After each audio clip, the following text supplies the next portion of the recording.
Welcome back to the deep dive. So today we're looking at something one of you sent in. It's called the Inclustrad text. Right. It's a Python script. And its whole deal, apparently, is you give it a C source file, point to one specific function, and it then goes and finds all the other C functions that that function calls. Okay.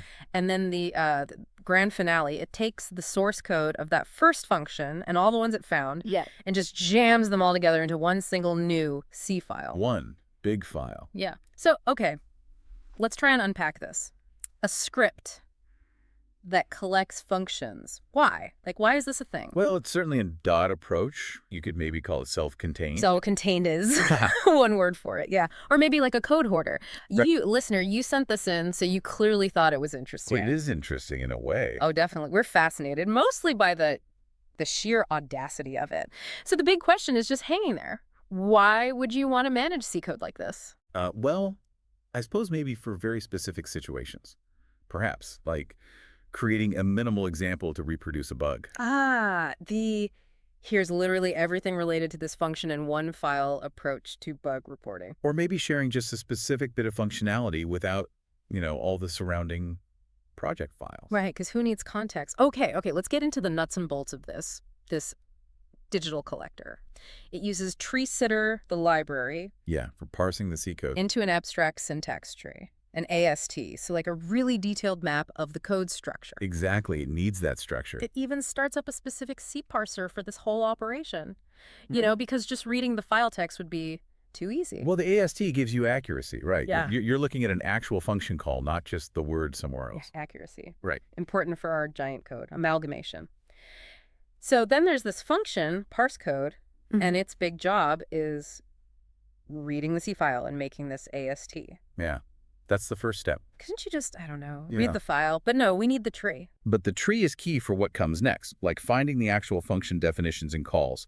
It's more than just text. A layer's understanding before we mash it all together. Yeah. Got it. Then there's extract leading comment. Oh, yeah. What's that do? It grabs the comments before a function definition. Okay. So, all that vital Tito-Dito, fix this later stuff, it gets preserved in the final mega file. Well, comments can provide useful context, even if the code is moved around. Context is good, I guess, especially when you're staring at a single file with dozens of functions crammed into it. Okay. Okay, next, extract function source by name. So that finds the actual code for the function you asked for. Yeah, apparently it hunts through the AST for it. So much effort to find the code we literally just pointed it to. But it ensures it gets the right definition, especially if maybe the name was used elsewhere. That's kind of bad practice in C anyway. True. Okay, then the real magic, or maybe madness, find function calls. Dependency discovery time. Exactly. It walks the AST of our target function looking for called expression nodes. The actual function calls. Right. And it pulls out the names of the functions being called. If they're simple names, it says. Okay. And here's a shocker. It uses a set to avoid duplicates. Well, yeah, that's sensible. You don't want to process the same dependency multiple times. A moment of pure, unadulterated efficiency. Amazing. Okay, then we hit extract includes. What kind of include? Local ones, hashtag include mystuff.h. It specifically ignores the standard library ones, like hashtag includes ddo.h.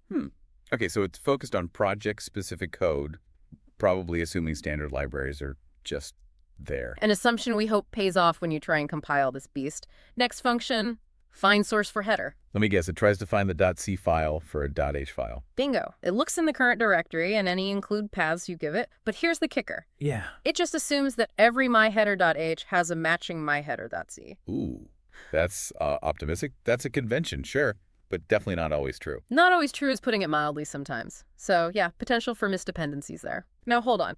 Resolve function. This one is recursive. Going down the rabbit hole. Exactly.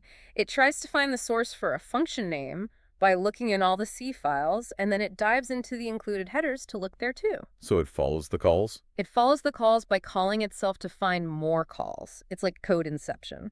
But it does have a visited file set. To prevent infinite loops. Smart. Surprisingly thoughtful, isn't it? Amidst the chaos. Recursion needs those safeguards, especially with includes. Circular dependencies are a thing. Right. And guiding all this is resolve dependencies, the main orchestrator. Okay. It uses a queue. Apparently, functions need to wait their turn to be assimilated. And thankfully, a max step setting. To stop it from going on forever if you have really deep call chains. Imagine the file size otherwise. Right. And it tracks resolved versus unresolved functions. So it knows what code it found and what it couldn't find. Yeah, you can just picture it shrugging at the unresolved ones. Sorry, couldn't find your code. Poor things. The queue in max depth makes sense for managing the search, keeping it controlled. Controlled chaos. Then finally, argparse for the command line stuff. Standard stuff. Mm. Source file, function name. Max depth, optional include paths. You know, in case the code you want to bundle isn't all conveniently in one place, reading the help text feels so normal. Root C source file, function to extract. Yeah, standard arguments for a command line tool. But the output is so bizarre. Okay, so the main part runs, parses args, finds function 0, finds its calls, resolves the dependency. Take us through the process. And then spits it all out into function name with deps.c. Catchy name. Very creative. And it adds an auto-generated comment at the top, like a warning label. Don't edit this by hand. Probably. And comments saying where each function originally lived for, archaeological purposes. Traceability, yeah. Oh, and the unresolved functions. It just dumps their declarations at the end. Like, good luck with these. So you at least know what's missing, potentially? Yeah. Huh. So, the Inclustrad text, it works. It does the thing it sets out to do. It gathers code, it mashes it up. It fulfills its stated purpose. But the real question, listener, is just why? Why would you do this? Is this like some secret C optimization technique? Unlikely to be faster than separate compilation units, I'd think. Maybe simpler linkage? No. Is it for creating the ultimate single translation unit program? A monument to something? It definitely goes against the grain of modularity and keeping things separated for maintainability. Right. It feels like a solution desperately searching for a problem that doesn't exist. Or maybe one that shouldn't exist. Perhaps it's just a very specific tool for a very specific, maybe obscure workflow we haven't thought of. Maybe. Or perhaps it's a cautionary tale. Yeah. About what happens when you think, I can automate this, without maybe asking if you should. That's a good point. It definitely makes you think about code organization and the trade-offs involved when you try to bundle things together like this. Sometimes modularity is there for very good reasons.